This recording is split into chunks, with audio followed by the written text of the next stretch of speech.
Live from New York, Liz Peek. She writes for the Fiscal Times. She's a Fox News contributor, and she's an all-around, very intelligent, bright, articulate, insightful political analyst. Hey, Liz, great to have you.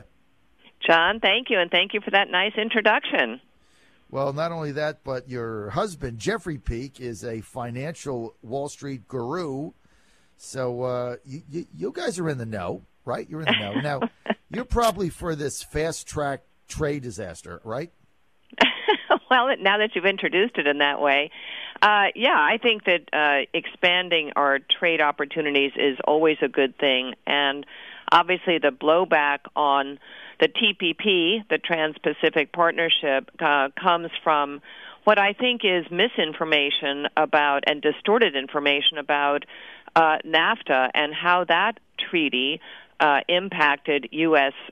performance. And here's the thing, John. So really it is mainly in the auto industry and auto parts industry where there's no question that some production went south of the border. Mexico now has a sizable portion of auto and auto parts production, which they didn't have before they were allowed to do that kind of production and manufacturing and ship those goods into the U.S.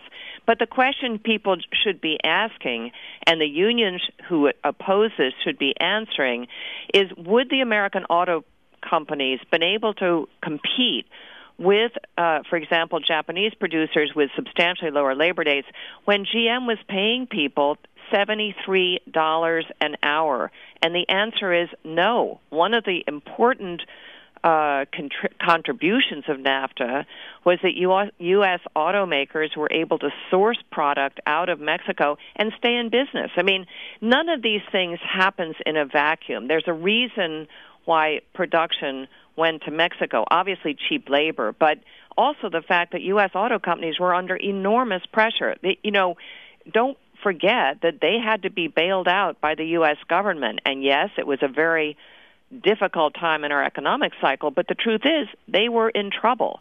So they took the easy way out, Liz. Look, we can argue NAFTA all day long. I was opposed to it then. I said it would cost the U.S. economy 5 or 6 million manufacturing jobs. The number's about 5 million. We can make this argument. Globalization, open borders, bring cheap labor in, send cheap labor out, screw the American worker. They were making $73 an hour. That was too much money. It's the union's fault. Let's just outsource things to Vietnam where they're paying their workers 10 cents an hour. Liz, the Chi-Coms are outsourcing to Vietnam.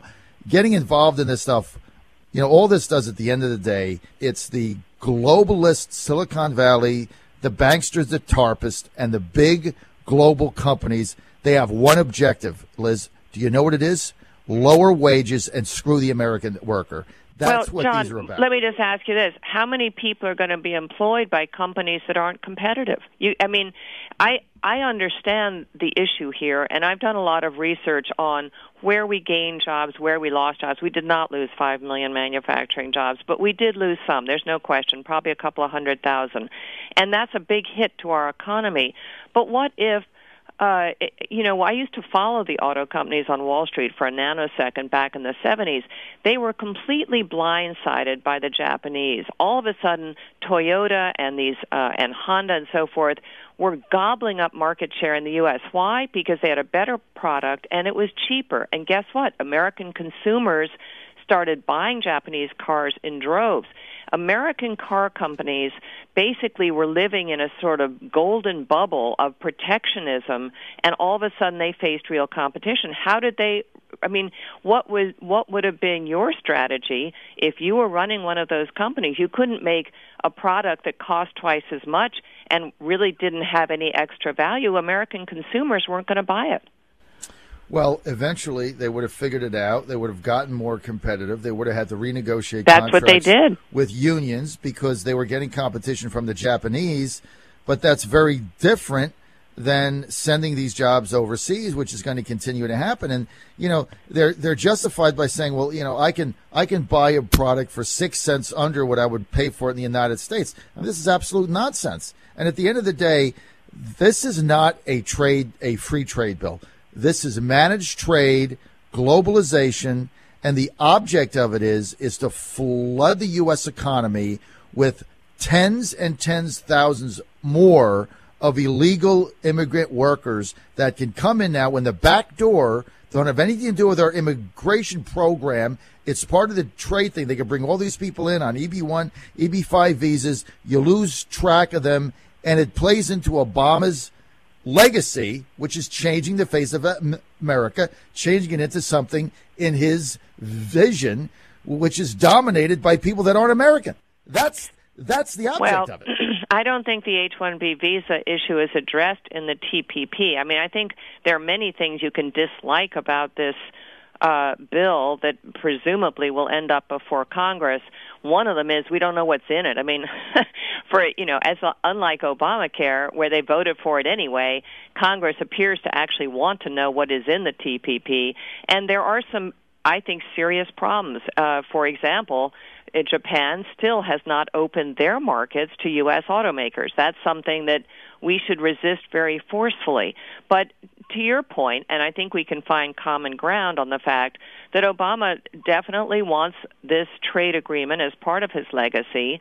The irony to me is that he has been so dismissive of Congress, really people in both parties, for 6 years, that he has no core supporters on the Hill to go to. He cannot rally his supporters because he's done nothing for them. He basically belittles Congress in every public utterance. So now he may not get this thing done. And what your listeners might want to know is that the U.S. is way late to this party. Every other, whether it's the EU or individual countries in the EU, Canada, et cetera, everyone has been signing trade agreements except for us. We've done one small agreement in the last, I think, 15 years involving Colombia and some other countries. But everyone else is setting up these bilateral agreements and in some cases broader agreements, which really basically exclude the United States. And I with all due respect, I don't think that can be viewed as positive for U.S. workers. Well, you know what? We can keep entering into these managed trade deals where you're able to ostensibly open markets up, but you look at the trade imbalance since NAFTA. You know, they were trying to sell NAFTA to me because I'm a conservative, so they were trying, free trade is like Pavlov's dog, you froth at the mouth.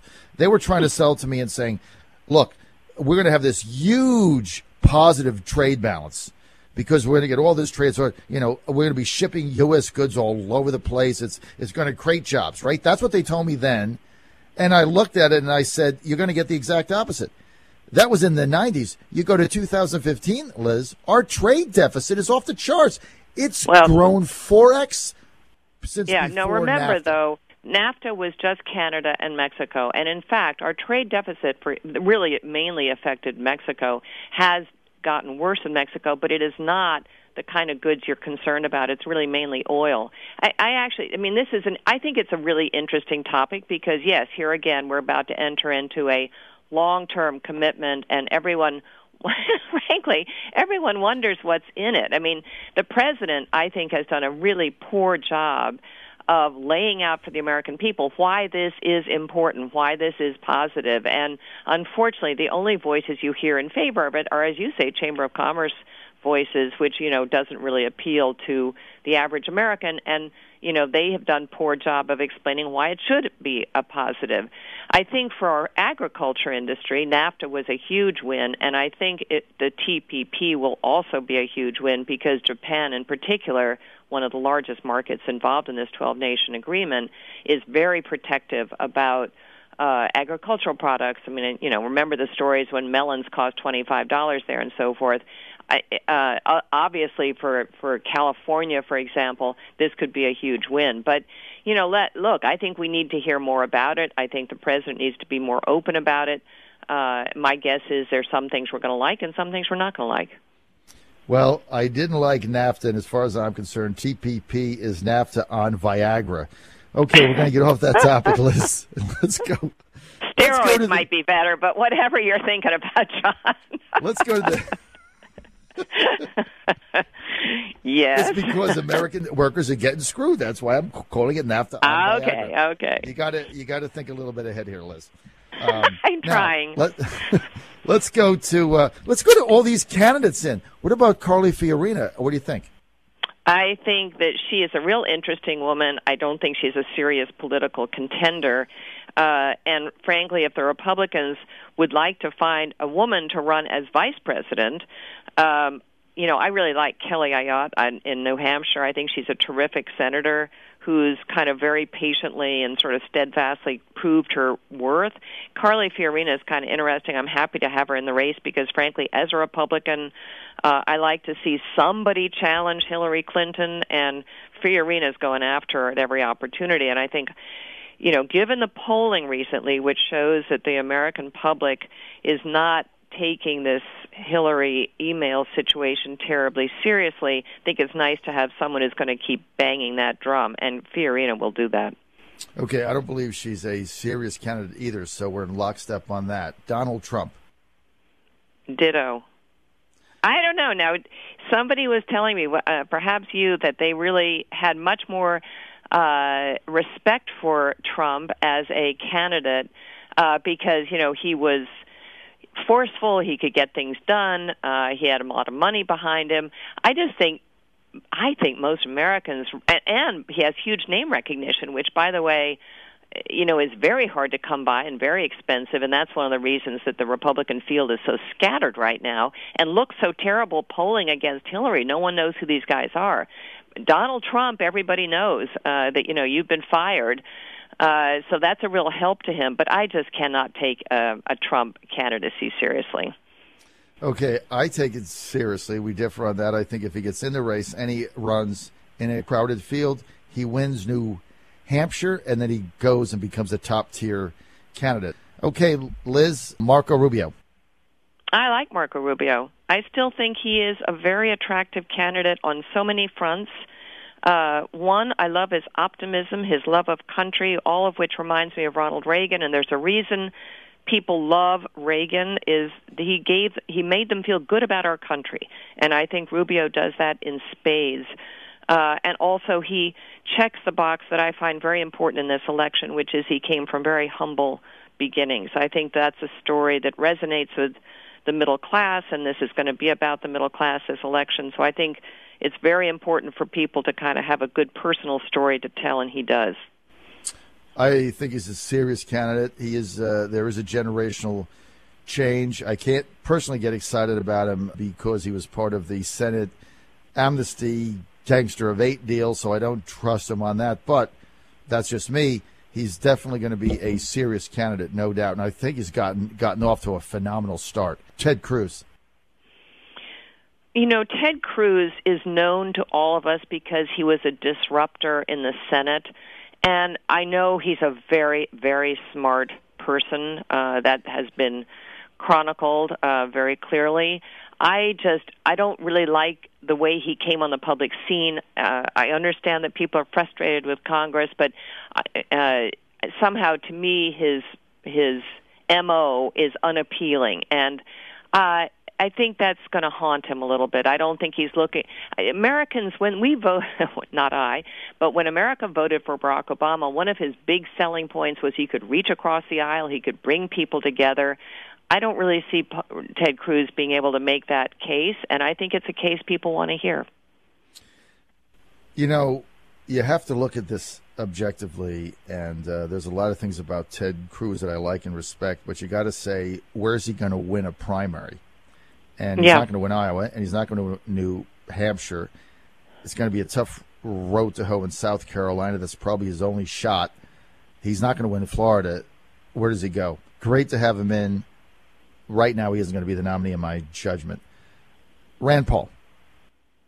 Well, Rand Paul, interestingly, in a real clear politics sort of fictional matchup with Hillary Clinton, he did the best of any Republican candidate. And I think that's kind of interesting. And I think it's because he appeals to young people who generally lean left and generally will support Hillary because they think it's really cool to have a woman president. Interestingly, the person who kind of gets them out of that mindset is Rand Paul, who's position on legalizing marijuana and opposing NSA snooping and so forth is very attractive to young people. I don't think he is a credible candidate, or let's say this, it freaks me out to think about him running as an independent, because I think he might do serious damage to Republicans and usher Hillary Clinton into office.